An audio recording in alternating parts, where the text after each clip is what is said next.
आपको सीधे लिए चलते हैं राज्यसभा की कार्यवाही में वक्फ संशोधन बिल पर कांग्रेस के सांसद इमरान प्रतापगढ़ी अपनी बात रख रहे हैं। नाम पर कई सारे झूठ फैलाए हैं। आइए आज उनकी सच्चाई पर बात करते हैं। वक्फ ट्रिब्यूनल को ऐसे बताया जाता है जैसे वक्फ ट्रिब्यूनल कोई मजहबी खाप पंचायत हो। सभापति महोदय, जबकि सच्चाई यह है कि वक्फ ट्रिब्यूनल भी तो सरकारी न्यायिक विभाग है जिसमें सरकार द्वारा नियुक्त जज होते हैं, जिसमें प्रशासनिक अधिकारी होते हैं, कहीं ऊपर से थोड़ी आ गए। सभापति महोदय, देश के गृह मंत्री जी ने इसी सदन में कहा कि वक्फ ट्रिब्यूनल के फैसले के खिलाफ कोई कोर्ट नहीं जा सकता, जबकि सच यह है कि वक्फ एक्ट 1995 की धारा 83(9) के तहत हाई कोर्ट वक्फ ट्रिब्यूनल के फैसले की न सिर्फ समीक्षा कर सकता है बल्कि उसे बदल भी सकता है। सच तो यह है कि वक्फ बोर्ड खुद अपनी जमीनों के लिए कई सारी कोर्ट में मुकदमे लड़ रहा है। सभापति महोदय, दिल्ली की जिन 123 संपत्तियों को लेकर कल माइनॉरिटी मिनिस्टर, होम मिनिस्टर साहब और अभी आदरणीय नेता सदन बात कर रहे थे, आइए उनकी सच्चाइयों पे भी बात करते हैं।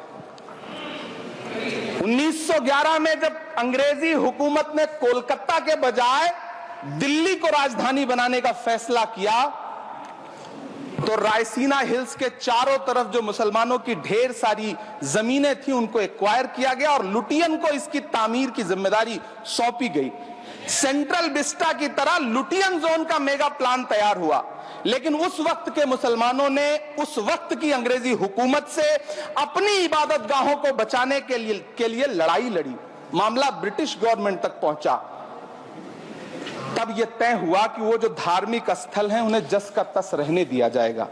इंडिया गेट के बगल वाली मस्जिद हो, जाप्तागंज, सुनहरी बाग मस्जिद हो, पार्लियामेंट रोड वाली मस्जिद हो, ऐसी 123 संपत्तियों के मैनेजमेंट के लिए 1913 में मुसलमान वक्फ वैलिडेशन एक्ट बना और उसके बाद एक नया शहर बसाया गया जिसे लुटियंस जोन का नाम दिया गया। फिर 1943-45 के बीच एक और समझौता हुआ आजादी से पहले, उसके तहत काफी सारी वक्फ जायदादों को सुन्नी मजलिस औकाफ बनाकर उसके अंडर किया गया ताकि उसकी देखरेख की जा सके। गृह मंत्री जी 2 दिन से सदन में जो बात कह रहे हैं वो दरअसल 123 संपत्तियां उसी सुन्नी मजलिस औकाफ के तहत आती है। सभापति महोदय, आजाद भारत आजाद हुआ। आजादी के बाद भारत में 1954 में वक्फ एक्ट लागू हुआ, जिसकी धारा 9 के तहत 1964 में केंद्रीय वक्फ काउंसिल का गठन हुआ। दिल्ली की वही 123 प्रॉपर्टीज को 1970 में सर्वे गजट करके गजट नोटिफाई किया गया। इसके निपटारे के लिए पूर्व प्रधानमंत्री इंदिरा जी के द्वारा 1974 में एक बर्नी कमेटी बनाई गई। बर्नी कमेटी ने 1976 में इन 123 संपत्तियों को दिल्ली वक्फ बोर्ड की संपत्ति होने की रिपोर्ट सौंपी। उस रिपोर्ट के आधार पर 1984 में कांग्रेस सरकार ने उन 123 प्रॉपर्टीज को दिल्ली वक्फ बोर्ड को सौंपने का फैसला किया, जिसके खिलाफ विश्व हिंदू परिषद कोर्ट गई। मामला 2011 तक पेंडिंग रहा। फिर 2011 में कोर्ट ने सरकार को आदेशित किया कि इसका निपटारा करो।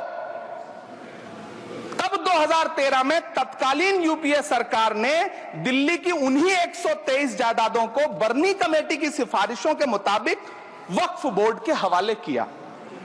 यही वो प्रॉपर्टीज हैं जिनके नाम से गृह मंत्री जी कल से कांग्रेस को कोस रहे हैं। फिर आई 2014 में भाजपा की सरकार, जो तब से इन जमीनों को हड़पने की साजिश कर रही है। जिस बिल को मुसलमानों के हुकूक की हिफाजत करने वाला बिल बताया जा रहा है, उसी को पेश करने के लिए और उस पर बात करने के लिए लोकसभा में भाजपा सरकार के पास एक भी मुस्लिम सांसद नहीं है। जिस वक्त, मैं लोकसभा कह रहा हूं, सुना करिए, जिस वक्फ बिल को मुस्लिम महिलाओं को हक दिलाने वाला बताया जा रहा है, उसे संसद में पेश करने वाली पार्टी के पास न तो राज्यसभा में, न लोकसभा में, न देश की किसी विधानसभा में एक भी मुस्लिम महिला सदस्य नहीं।